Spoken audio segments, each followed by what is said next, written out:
UITM Business and Finance Research Columbia. Assalamualaikum and a very good day to everyone, and salam UITM Batiku. Today my group and I would like to present to you the effect of capital structure on the financial distress of company, evidence from PN17 listed in Bursa Malaysia.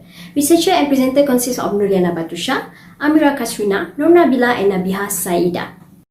The research is going to investigate the effect of capital structure on the financial distress of PN17 companies listed in Bursa Malaysia.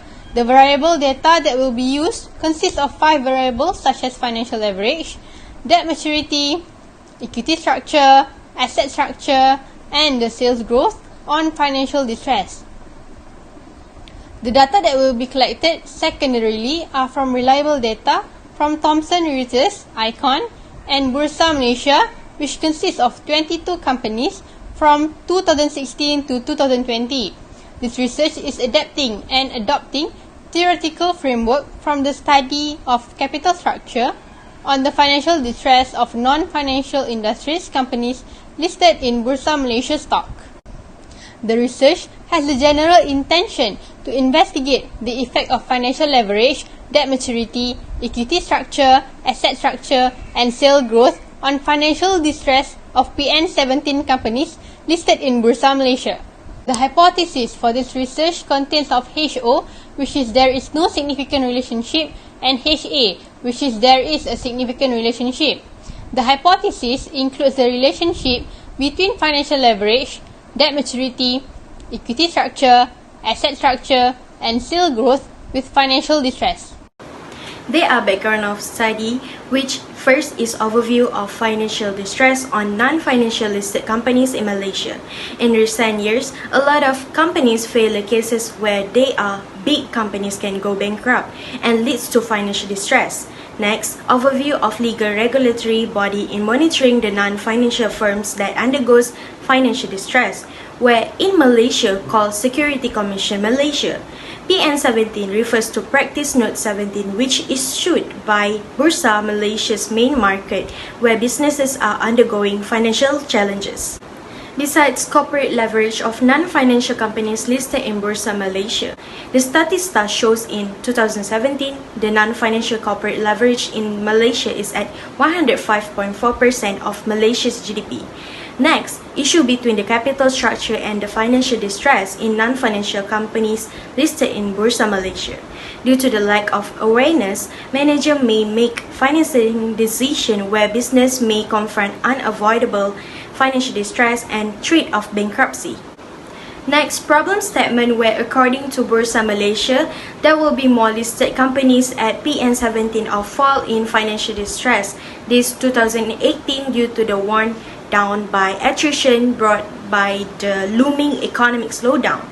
Bursa Malaysia said there were a total of 24 companies classified under PN17 and GN3, which is at 2.5% out of 909 companies listed in Bursa Malaysia.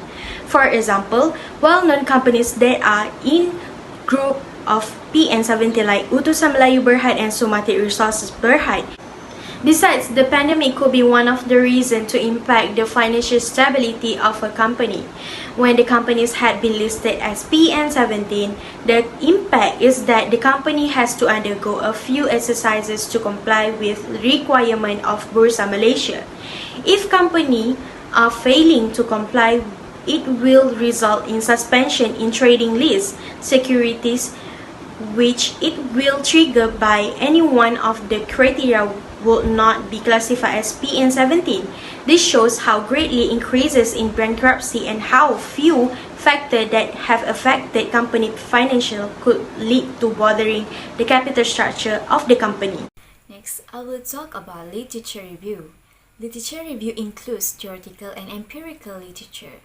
For theoretical, there are 3 types of theory. First, theory implies that a firm operating in the world of a perfectly efficient market which they do not to pay any taxes. Next is trade-off theory. Theory of capital structure will suggest that firms decide the capital structure only taking into consideration an advantages and disadvantages of debts. For pecking order theory, It will help to describe and clarify on how company decide where to source their financing. For empirical, there are also three types of theory. First is trade-off theory. Capital structure did not affect the value of the company, where in debt financing there will be interest expenses and it can be used to lower the company tax expenses. Second is pecking order theory. When internally generated funds are insufficient to meet investment demand, the pecking order theory explains that corporation to borrow more. That is independent variable and dependent variable. There are 5 types of empirical reviews were described based on independent and dependent variable. First is financial leverage, next debt maturity, equity structure, asset structure, and sales growth. The figure shows theoretical framework between independent variables, which consists of financial leverage, debt maturity, equity structure, asset structure, and sales growth. Meanwhile, for the dependent variable consists of financial distress. For variable, as it's shown on this slide, this is the variable that will be used for the research. For dependent variable, we will use the z-score. As for financial distress, and we have 5 independent variables that includes financial leverage, which are total equity and total debt, where it's calculated in the form of ratio. That is the debt maturity, short-term and long-term debt. And then we have equity structure, includes external and internal equity. Asset structure, which is the tangibility, and the sales growth. So for the methodology, the regression model estimates by the ratios to determine the relationship between the independent variable and the dependent variable. Individually, it was shown here. So the ratios aim to investigate the effect of the capital structure on the financial distress of non-financial companies, especially from PN17 category that listed in Bursa Malaysia. The data that will be collected are from reliable data from Bursa Malaysia, which consists of 22 companies in total of the year 2020, and extracted the financial data from 2016 to 2020. By choosing the year of 2020, it is the reason and the gain of the increase of the research as it was the year of the pandemic occurred. So the data for these research will be extracted annually from the Thomson Reuters Equant database, and the data will be analyzed using eView software. The proposed model is applied in order to measure the relationship and the significance between the effect of the capital structure on the financial distress of non-financial company from PN17 company listed in the Bursa Malaysia. The statistical tools used include descriptive statistic, Jagpera test, p-value test, f-statistic, and the method is illustrated in the figure on the slide.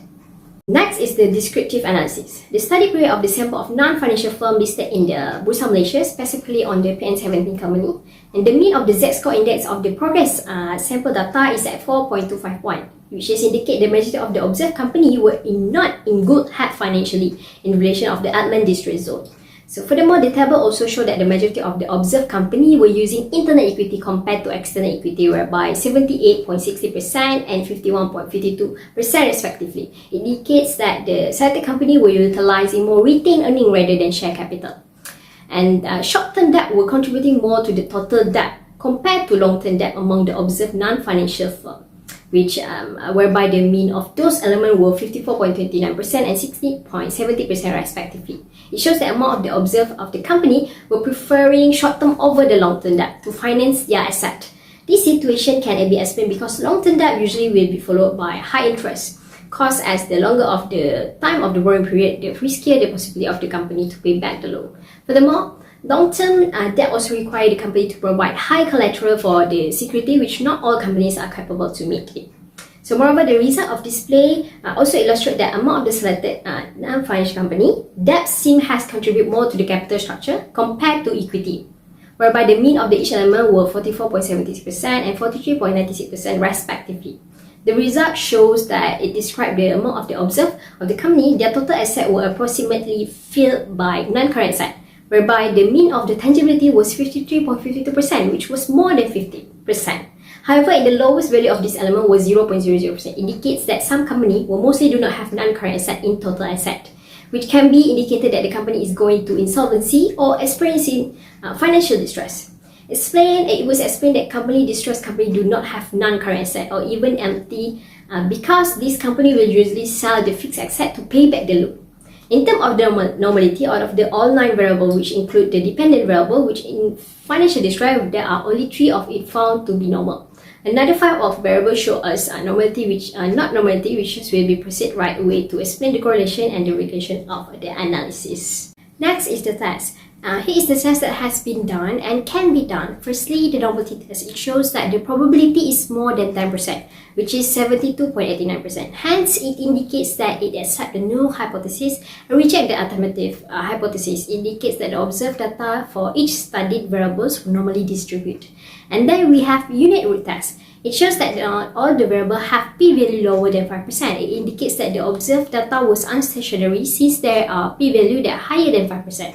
Means that the new hypothesis was accepted. Alternatively, hypothesis was rejected. Between total equity and financial distress, or z-score, shows a significant p-value at 0.01%. When total equity is increased, financial distress, or z-score, increased at 41.2%. So it was a positive correlation.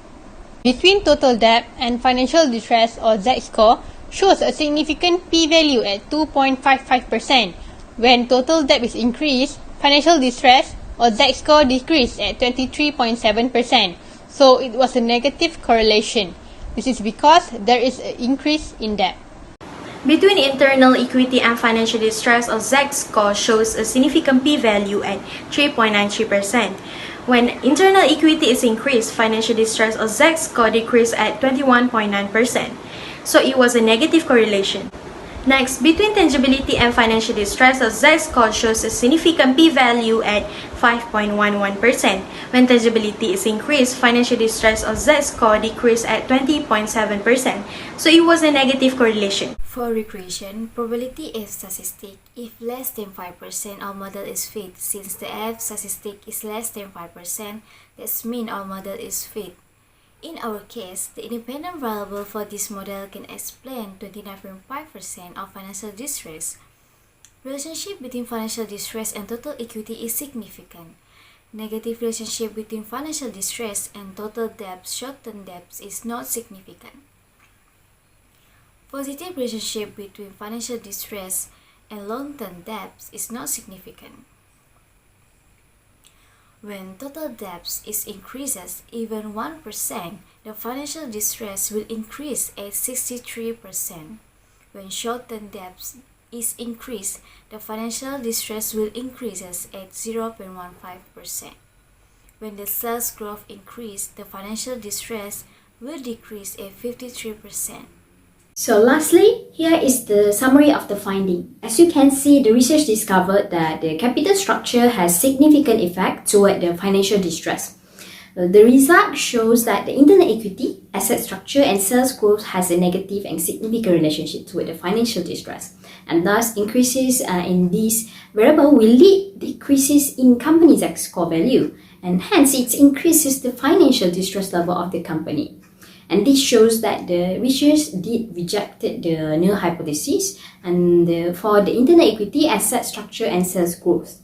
And moreover, external equity and long-term debt has a positive and insignificant relationship toward the financial distress. And thus, the increases in external equity and long-term debt will lead to decreases in the financial distress level of the company. And hence, it did not affect the financial distress. And government and regulator may have encouraged the firm to prioritize in using externally generated capital issued capital, such as introduce a low tax for dividend income or low stamp duties or externally issued capital. Besides, total equity has a positive and significant relationship toward the financial distress. And therefore, the higher its equity, it will increase the z-score and decrease the financial distress level of the company. Right, thus, and based on the finding, we recommend that managers should reduce company debt in order to decrease the risk of the bankruptcy from the obligation, and prefer long-term debt when additional funds from debt sources are needed as long as maturity does not require the company to pay early, and lower the proportion of the company tangible asset by disposing the one that less contribute to firm performance in order to decrease the cost. And last but not least, same as other empirical studies or research, this research is still far from perfect. The future researcher should revise the result of the research in order to fill the gap in the future. And further studies should take additional variables into the account, such as corporate governance and macroeconomic factors, focus on the specific industry, and qualitative study to get in deep and comparison between emerging and merged countries. And there are a few limitations on this research, such as time constraint and many missing data that are insufficient.